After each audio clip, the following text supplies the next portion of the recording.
Codeine युक्त cough syrup के मामले में लखनऊ में एक और गिरफ्तारी हुई। एसटीएफ का बर्खास्त सिपाही आलोक सिंह गिरफ्तार कर लिया गया। तो जो तिकड़ी थी, तिकड़ी में 2 लोग गिरफ्तार हैं, भोला प्रसाद जायसवाल का बेटा और इस पूरे मामले का मास्टरमाइंड शुभम जायसवाल को छोड़कर आलोक सिंह और अमित सिंह टाटा, इन 2 लोगों की गिरफ्तारी हो चुकी है। और तिकड़ी ये तीनों मिलकर कहते हैं कि शुभम जायसवाल, अमित सिंह टाटा और बर्खास्त सिपाही आलोक सिंह, ये तीनों मिलकर ये सिरप का जो सिंडिकेट है वो चलाते थे। ये है सीक्रेट रेसिपी एमडीएच का जीरा सिप जल जीरा मसाला। सिप सिप जीरा सिप जीरा सिप एमडीएच का जल जीरा सिप एमडीएच का जल जीरा सिप। अब इस गिरफ्तारी के बाद से एक और जो डेवलपमेंट हुआ है वो ये है कि इन्फोर्समेंट डायरेक्टोरेट यानी ईडी की भी अब एंट्री हो गई है। ईडी अब इस मामले में पूछताछ शुरू कर चुका है और ईडी जो सोर्सेज हैं ईडी के वो ये बता रहे हैं कि ये मामला 2000 करोड़ तक ये मामला जा रहा है। 2000 करोड़ तक का ये पूरा जो सिंडिकेट है वो है। फिलहाल इस मामले में एसआईटी की जांच चल रही है, एसटीएफ की जांच चल रही है, ड्रग डिपार्टमेंट की जांच चल रही है, अब ईडी की भी जांच शुरू हो गई है। इस वक्त हम वाराणसी कचहरी में हैं। ये जो पूरा प्रकरण है, चूंकि इस प्रकरण में बनारस तो एपी सेंटर है ही, आपके भी कचहरी के कुछ लोग इसमें शामिल हैं। अमित सिंह टाटा इसी वकील भी हैं, कचहरी से भी जुड़े हुए हैं। आज वो एसटीएफ के गिरफ्त में हैं, जेल में हैं। आप इस पूरे प्रकरण को कैसे देख रहे हैं? आप खुद भी वकील हैं। देखिए, ये जो शहर है ये 2014 से बाबा विश्वनाथ की नगरी, तो जब से इस धरा का या जो अस्तित्व ये सृष्टि की रचना हुई, बाबा विश्वनाथ की नगरी है। कण-कण में भगवान शंकर हैं। मोदी जी यहाँ जब से आए हैं तो कहीं न कहीं यहाँ कुछ भी होता है तो मोदी जी यहाँ के सांसद हैं, देश के पीएम हैं, तो जो भी बट्टा लग रहा है, यहाँ के अधिकारी अपने निष्क्रियता से 15-15 आईपीएस यहाँ नियुक्त हैं, बड़े बड़े जाबाज यहाँ एसओ हैं, हर विभाग 100% फंक्शन कर रहा है। और 2020 से ये खेल चल रहा था, सबके नाक के नीचे इतना बड़ा स्कैंडल हो गया और बनारस के लोगों को पता ही नहीं। सारे यहाँ के वीवीआईपी के साथ उसके फोटोग्राफ्स हैं। फोटोग्राफ्स होना कोई गुनाह का नहीं है, लेकिन हमारे साथ कोई क्यों नहीं फोटो खिंचवा ले रहा है? तो कहीं ना कहीं ये पूरा जो यहाँ पे कमिश्नरेट सिस्टम है, जो कमिश्नरेट बनाया गया है, यहाँ जवाबदेही किसकी है? ड्रग विभाग की जवाबदेही है। तो कितने लोग बर्खास्त हुए ड्रग विभाग से? किसकी जवाबदेही तय हुई? एक ड्रग विभाग के कोई थे, वहां से हम इंटरव्यू उनका देख रहे थे कि वो गए, देखे वहां पे लैपटॉप था, अलमारी था, फ्रिज था। इस बनारस की पुलिसिंग, चाहे ये ड्रग का मामला हो, चाहे कोई भी मामला हो, चाहे चाइनीज मंजा हो, अभियान चलाती है, औचक निरीक्षण नहीं करती है। कहीं भी मिलावट है, यदि आप, हम कहते हैं दूध वाला एक यादव ही मिलावट कर रहा है, तो आप अभियान चलाएंगे। गाड़ी यदि हम गलत चला रहे हैं, अभियान चलाएंगे तो हम गाड़ी कुछ दिन के लिए रख देंगे। औचक निरीक्षण यहाँ नहीं मतलब होता है। इस पूरे मामले में आप अगर सबसे महत्वपूर्ण भूमिका किसी की देख रहे हैं जिसकी वजह से ये सब कुछ हुआ, पुलिस है। देखिए, 15-15 आईपीएस है, पुलिस कमिश्नरेट सिस्टम है, ये सड़ांध है।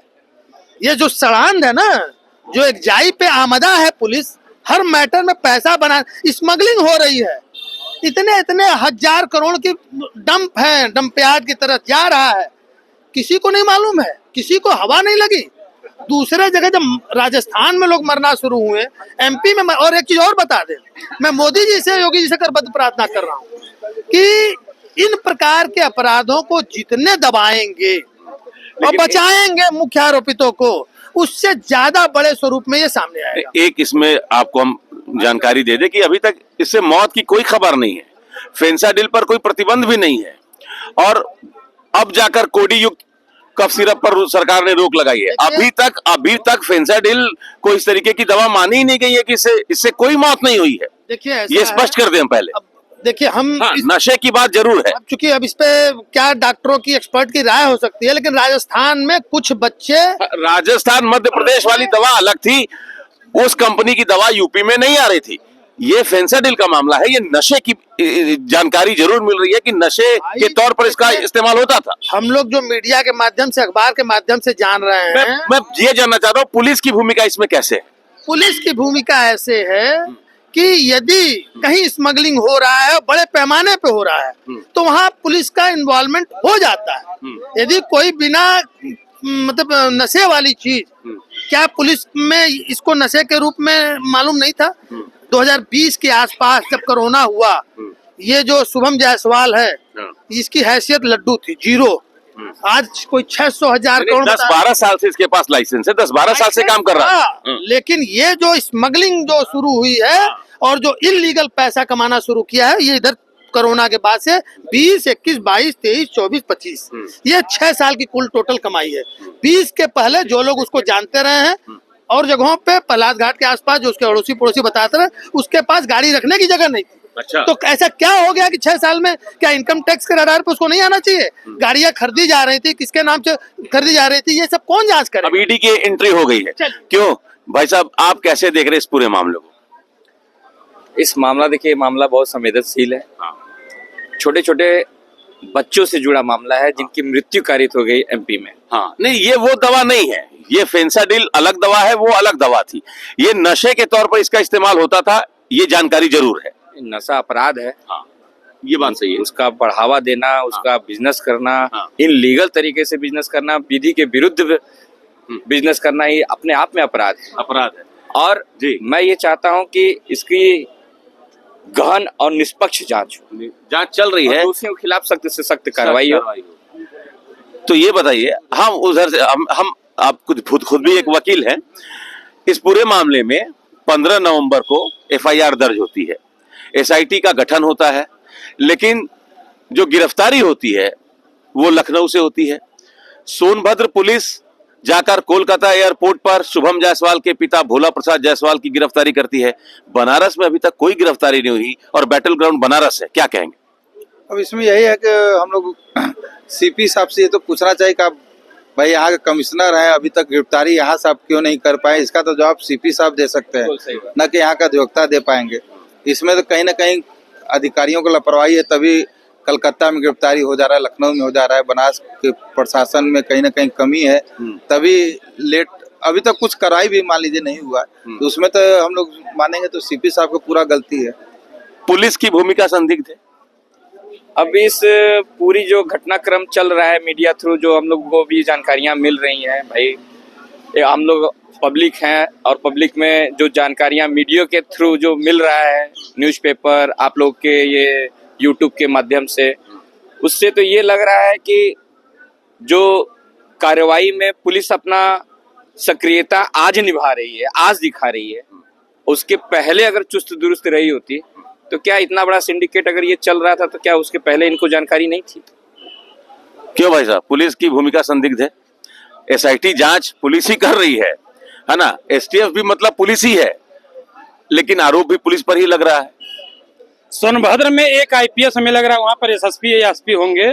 बनारस में 15 आईपीएस हैं। सोनभद्र की पुलिस पकड़ती है, गाजियाबाद की पुलिस पकड़ती है, लखनऊ की पुलिस पकड़ती है और यहाँ के पुलिस सोई रहती है। आप यहाँ की बात कर रहे हैं, हमारे सांसद माननीय वीरेंद्र सिंह जी ने साफ शब्द में कहा कि इस बात को मैं पार्लियामेंट में उठाएंगे। हमारे चूंकि माननीय सांसद जी जो चंदौली के सांसद हैं, बनारस भी उनका आता है, इसलिए इस बात को बहुत गंभीरता से माननीय सांसद जी ने साफ शब्द में कहा है कि जो 2000 करोड़ का शुभम जायसवाल के पास मालूम चला कि उनका जो ड्राइवर है, जो कुत्ता रखा 50 लाख का उसको चैन पहनाया है। अरे भैया, जब 2000 करोड़ का पैसा आया है तो अब ईडी सीबीआई क्या कर रही थी? अबले तो मोदी जी, अमित शाह जी गृह मंत्री, कोई विपक्ष का नेता रहा होता तो उसके घर पे बुलडोजर चलवा देते, उसके घर पे कार्रवाई कर देते। आप तो पहले सोहन जायसवाल के घर पे बुलडोजर चलाइए, उनके खिलाफ कार्रवाई करिए। अभी तो ईडी का छापा पड़ रहा है, सीबीआई इनकम टैक्स कहाँ पर सोई है? कहीं ऐसा तो नहीं कि जो पैसा का माल झेल मामला है पीएमओ ऑफिस से जुड़ा है, ऐसा मामला हो? ये बताइए कि 15-17 दिन बीत गए, अभी तक कोई गिरफ्तारी बनारस से नहीं हुई। लखनऊ से 2 गिरफ्तारी हुई, 1 गिरफ्तारी कोलकाता से हुई और एसआईटी जांच चल ही रही है। लगभग कल कमिश्नर साहब ने बताया कि पूरी हो गई है, लेकिन कोई गिरफ्तारी नहीं, कुछ इस तरीके का अभी तक आउटपुट निकल कर नहीं है जिससे लगे कि नहीं कुछ हो रहा है इस, और मामला बहुत गंभीर है। नशे से जुड़ा हुआ ये एक साम्राज्य है। 2000 करोड़ तो ये ईडी का अपना एक आकलन है। देखिए, इस देश में जवाबदेही कभी किसी की तय नहीं हो पाती है, और यदि जवाबदेही तय होने लगे तो निश्चित रूप से इस प्रकार की घटनाओं की पुनरावृत्ति न हो, क्योंकि जो अपराधी हैं वो सिस्टम में लैचेज से बराबर। आप क्या समझ रहे हैं, जो धाराएं बन रही हैं, शिवम जायसवाल मुख्य कल्प्रिट है, वो विदेश भाग गया। जो और बाकी जो लोग हैं उन पे उनकी देर सवेर बेल हो जाएगी, वो बेल आउट हो जाएंगे, ट्रायल फेस करेंगे और मामला ठंडे बस्ते में चला जाएगा। और जो लोग इनको संरक्षण दिए हुए हैं उनकी नैतिक जिम्मेदारी है। यहाँ पे इतने लोग हैं, मोदी जी ने जिनको रखा है सबके साथ इनकी फोटो है, तो उनको नहीं जानना चाहिए था कि ये कैसे इस प्रकार की चीजें हैं, मतलब जो घूम रहा है हमारे साथ वो कैसा आदमी है कैसा नहीं है। ठीक है, फोटो तो बात सही है कि सब लोग सेल्फी खिंचवा लेते हैं। हमारा जो मूल प्रश्न है पुलिस पर है। कमिश्नरेट सिस्टम जब बना है ना, तो ये बताने के लिए बना कि पुलिसिंग को और स्मार्ट किया जाएगा, ऑर्गेनाइज क्राइम को खत्म किया जाएगा। लेकिन ये ऑर्गेनाइज तरीके से जो ये सिरप का ये जो स्मगलिंग का कारोबार चल रहा था, ये तो ऑर्गेनाइज तरीके से चल रहा था ना। तो आप जो अन्ना चाहते उसको बता दे अंतर क्या है पिछली सरकारों में और इस सरकार में। पहले के सरकारों में AK-47 चलती थी। गुंडई के दम पे सब अपराध होते थे, एलानिया होते थे। जैसे राजू पाल को दौड़ा के मारा गया, किशन राय को मारा गया। अब अपराध सिस्टमेटिक और रहस्यमय तरीके से हो रहा है और पता नहीं चल रहा है। बहुत बड़ा सिंडिकेट बहुत बड़ा काम कर जा रहा है। और ये बात भी सच है, उस जमाने में जो कथा मुख्तार की अति की आज हम कह रहे हैं, किसी की बोलने की हिम्मत नहीं थी।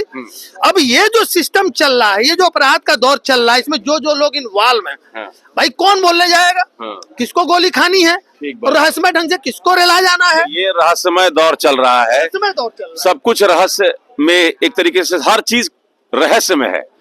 किसको दुबई ट्रिप कराया गया, रहस्य में है। दुबई में किसको पेंट हाउस दिलाया गया, रहस्य में है। किसको 3.5 करोड़ की गाड़ी दी गई, रहस्य में है। कौन कौन लोग हैं जो इस सिस्टम का हिस्सा में है, रहस्य में है। 15 IPS यहाँ क्या कर रहे हैं, रहस्य में है। तो वकील साहब ने बिल्कुल ठीक कहा कि अब जो क्राइम है ये इसका नेचर बदला हुआ है। पहले एलानिया क्राइम होता था, कानून व्यवस्था को प्रशासन और सरकार के लिए एक बड़ी चुनौती थी। अब जो आर्थिक मामला है वो अब सामने आ रहा है। इस पूरे प्रकरण में वाराणसी पुलिस कमिश्नरेट को जो भूमिका निभानी चाहिए थी, फिलहाल उनकी तरफ से वो निभाया नहीं जा रहा है। Amit Singh, TV 9 UP Varanasi. ये है सीक्रेट रेसिपी MDH का जीरा सिर्फ जल जीरा मसाला। सिप सिप जीरा सिप MDH का जल जीरा सिप MDH का जल जीरा सिप।